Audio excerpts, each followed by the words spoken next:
Bom, eu só quero dizer para o Diogo que eu combinei o jogo lá, você sabia que ia ser o último. Quando a gente começou a primeira palestra, ele falou, bom, vamos falar daqui a uns 10 minutos. Não, mas antes estava uma hora. Mas chegou, vamos lá. Vamos lá, Diogo. Bom, só por vingança então, Paulo, agora você vai ficar de castigo aí, sem almoço. Então, muito boa tarde para todos os sem almoço do auditório. Foi a palestra mais cheia que eu vou fazer na história aqui do BNDES. Nunca teve tão cheio o auditório. E eu gostaria muito de ter toda essa verve e essa oratória do Paulo, mas infelizmente não fui agraciado com essa dádiva. Então, vou, como sempre aqui, ser bastante objetivo e claro nas minhas colocações.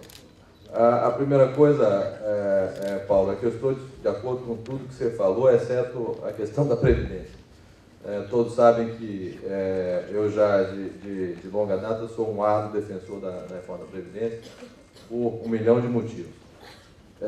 E o principal deles é que o sistema previdenciário brasileiro custa absurdamente caro para um país com a população que nós temos em termos de composição etária. Então, é inviável. A segunda é que tem várias maneiras de fazer essa conta, né?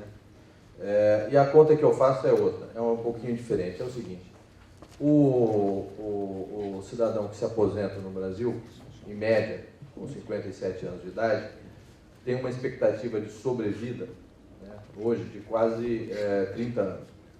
Então, ele contribui 30% sobre 30 anos e depois ele fica aposentado recebendo 80% durante 30 anos. Então, essa conta não fecha.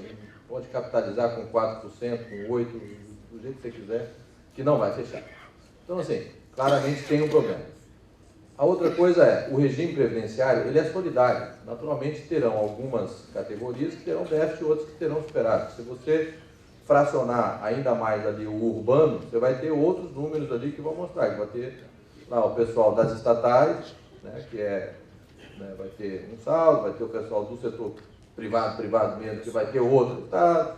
Então, assim, se você desagregar ali, você vai ter outros resultados de superávit. Mas o fato é, o sistema previdenciário é um sistema solidário. Então, naturalmente, alguns vão pagar pelos outros. O problema é que o urbano sempre teve um superávit que era suficiente para pagar pelos outros, que são os rurais. E nos últimos 10 anos não foi mais suficiente. Então, é um sistema que precisa de algum nível de ajuste.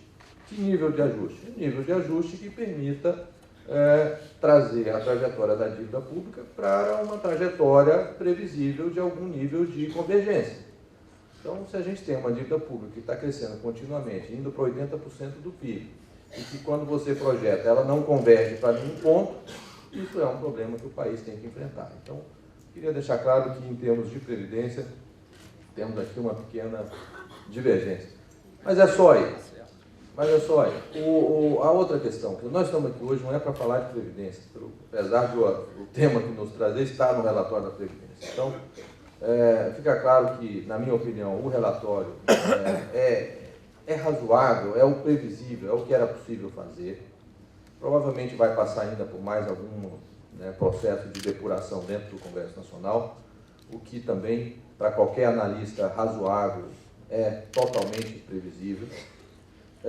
A única coisa discrepante, a meu ver, é a inclusão da transferência das receitas do BNDES, na verdade não do BNDES, essa receita, isso é uma questão que precisa ser bem esclarecida, viu?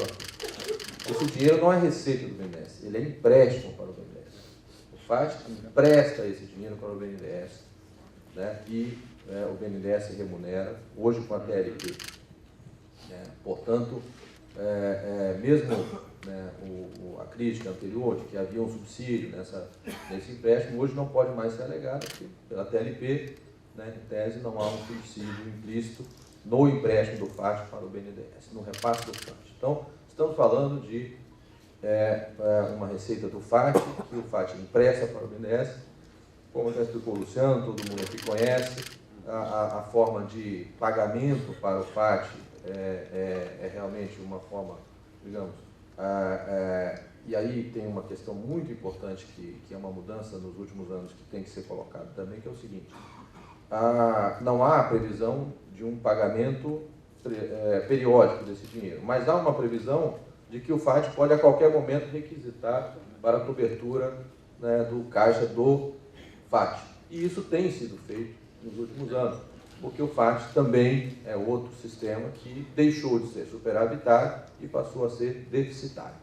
Então, hoje, né, o BNDES, naquela conta que o Paulo apresentou, né, das devoluções, além das devoluções para o Tesouro, propriamente, tem também as devoluções que foram feitas ao FAT. Então, deixando claro que não se trata de uma doação ao BNDES, são recursos que são emprestados pelo FAT ao BNDES, que compõem um fundo que o BNDES usa para financiar o investimento. E aí é que está a grande discrepância, na minha visão, né? O objetivo da reforma da Previdência, como é sabido por todos, é reduzir a despesa do custeio para abrir espaço para o crescimento do investimento. E essa medida de retirar, né, o funding do FAT para o BNDES, ela vai exatamente na contramão de tudo isso, ela é o oposto do que se pretende, né? Também, para ser bastante objetivo, o Paulo tem razão, Luciano, viu? Essa questão tem que ser levada de uma maneira bastante clara, objetiva, para o Congresso Nacional e, claramente, não como uma visão, digamos assim, corporativista do BNDES. O que tem que ser deixado claro para a população, para o Congresso, é que se está tirando a capacidade de financiar o investimento do Brasil. E nós temos defendido, e eu particularmente participei nos últimos 20 anos, talvez, de todas as medidas que foram feitas em favor do desenvolvimento do mercado de capitais do Brasil, seja no Ministério da Fazenda, no Planejamento, depois aqui no MINEST, estive participando pessoalmente de todas, desde as letras do setor do agronegócio, CRA, LCA, depois as imobiliárias, LCI, CRI, não sei o que mais, depois, né, as debêntures de infraestrutura, uma série de medidas, facilitação para a emissão de títulos, etc, etc. Tudo isso está perfeitamente de acordo, estamos totalmente apoiando isso. Quando nós estivemos aqui o ano passado, fizemos de novo uma rodada enorme de ações do BNDES, criamos participação do BNDES, né, nas emissões de fundos, fizemos uma série de ações para fomentar o desenvolvimento do mercado de capitais. O fato é que isso não acontece da noite para o dia. O desenvolvimento de um mercado financeiro leva tempo e exige condições macroeconômicas que, quiçá, né, nós teremos nos próximos anos. A básica é uma taxa de juros, né, razoável. E aí eu não estou falando de taxa de juros básica. Se você tem um financiamento para pessoas jurídicas no Brasil com uma taxa média de 20% ao ano, tá certo? Como é que você vai pegar o seu dinheiro, pensando como investidor financeiro, e colocar para financiar a infraestrutura rendendo 4%, 5% ao ano? Não vai fazer. Então, assim, tem uma questão de taxa civilizada, tem uma questão de custo de oportunidade do dinheiro. Para que haja realmente o desenvolvimento do mercado de capitais de longo prazo, essas coisas precisam evoluir para níveis onde a opção, né, dos detentores de recursos seja o aporte de recursos no investimento de longo prazo, principalmente em infraestrutura. Tem melhorado muito, né? Acho que nós devemos ter fechado o ano passado com mais de 15 bilhões de emissão de debêntures. Mas isso é muito distante das necessidades do país, né? Eu tenho, ao que me recordo, o maior fundo de infraestrutura que estava em fase de captação ano passado tinha um montante de 4 bilhões de reais de valor de patrimônio pretendido. Uma linha de transmissão de Belo Monte custa 5 bilhões de reais, né? Então, não seria suficiente para financiar uma linha de transmissão. Não quer dizer que não é importante, isso é fundamental, é preciso que o mercado de capitais avance e o BNDES tem um papel importante nisso. Mas é preciso ter clareza de que isso não vai acontecer da noite para o dia. Então, o BNDES continuará sendo o principal financiador da infraestrutura do Brasil, o BNDES continuará tendo um papel extremamente relevante no financiamento dos grandes investimentos, dos investimentos transformadores da economia brasileira, na indústria, no comércio, nos serviços, em todas as áreas da economia brasileira, inclusive no agronegócio, onde o BNDES financia 50% de todas as máquinas agrícolas do país, e assim por diante. Então, é preciso deixar de lado a ideologia, deixar de lado a política e começar a ter debates racionais, objetivos.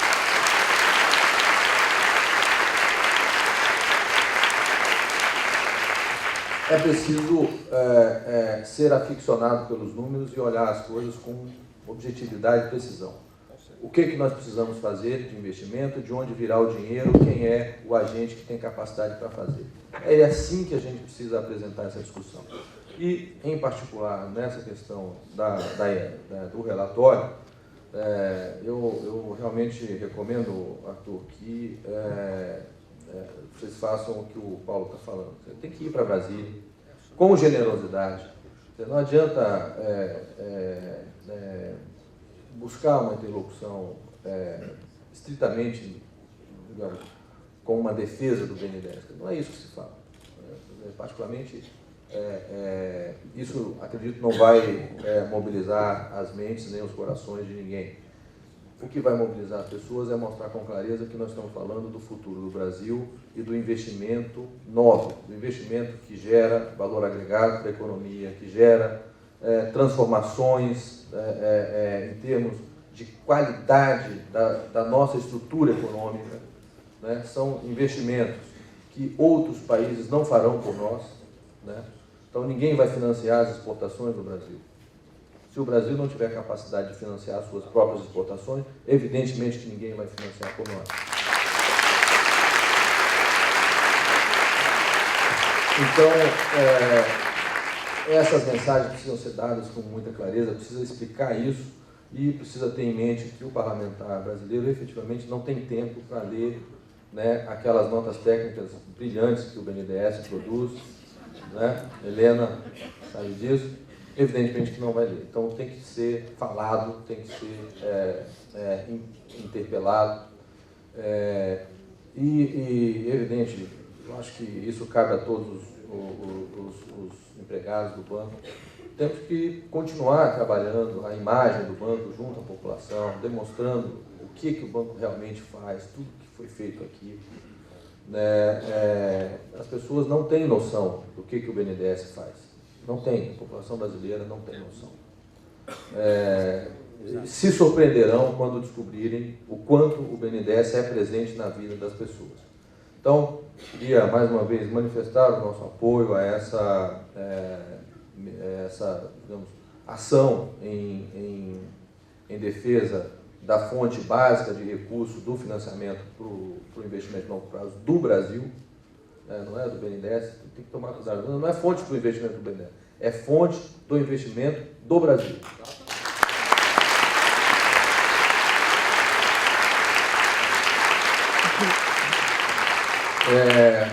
E, como sempre, me colocar à disposição para colaborar com todos e buscar a interlocução que for necessária para que a gente consiga corrigir esse equívoco antes que ele seja efetivamente perpetrado. Muito obrigado mais uma vez a todos. Não se castiguem muito, Paulo.